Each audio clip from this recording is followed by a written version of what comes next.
Trump says on Joe Rogan podcast his biggest White House mistake was hiring disloyal people. 3-hour-long interview caused delay in ex-president's arrival to Michigan rally, leaving attendees in cold for hours. Donald Trump sat down for 3 hours on Friday with Joe Rogan, telling the U.S. and most listened to podcaster that the biggest mistake he made during his presidency was hiring disloyal people. Those comments, which also described neocons, or neoconservatives who generally aim to promote democracy, as bad people, came days after the Trump White House's former chief of staff John Kelly said the Republican nominee in the 5 November election met the definition of a fascist. Kelly also said Trump had no understanding of the U.S. Constitution and made admiring statements about generals commanded by Adolf Hitler, whose regime systematically murdered 6 million Jews as part of the Holocaust during the Second World War. At a rally on Friday that he held apart from his conversation with Rogan, Trump described Kelly as a total whack job. Trump used his interview with Rogan on Friday to repeat his claim that his defeat in the 2020 presidential election against Joe Biden was a rigged outcome. But Trump changed the subject when Rogan asked him if he was ever going to release evidence proving the election was stolen. Trump also said, "If I win, this will be my last election." That was a true statement because the Constitution would bar him from serving beyond his second term in the White House.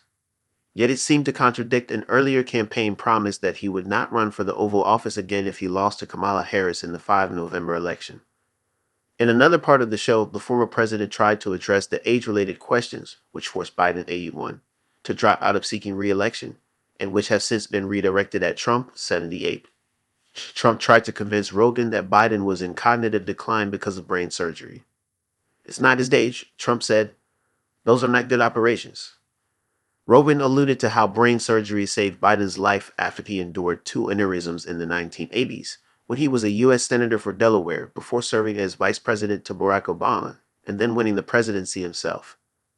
The reach of Rogan's show, estimated at 14 million listeners on Spotify with an 80% male audience, split between Democrats, Republicans, and independents, has developed a reputation as a useful platform for seekers of political office.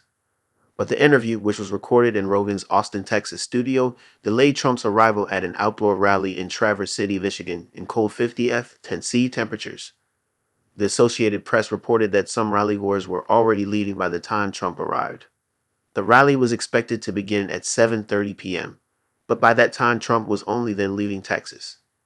The ex-president recorded a video from his plane urging his supporters to stay, seeming to suggest that many rallygoers would not have work the next day because it was Friday and promising, "We're going to have a good time tonight." "I am so sorry," Trump said when he arrived.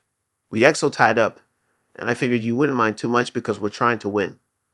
Meanwhile, Harris was in Houston, Texas, with superstar singer Beyonce to drive her message opposing the conservative state's abortion ban as she attempts to become the first woman ever elected as U.S. president. "We are at the precipice of an incredible shift," the Houston-raised singer told the crowd of 30,000 people. "Our moment is right now. It's time for America to sing a new song."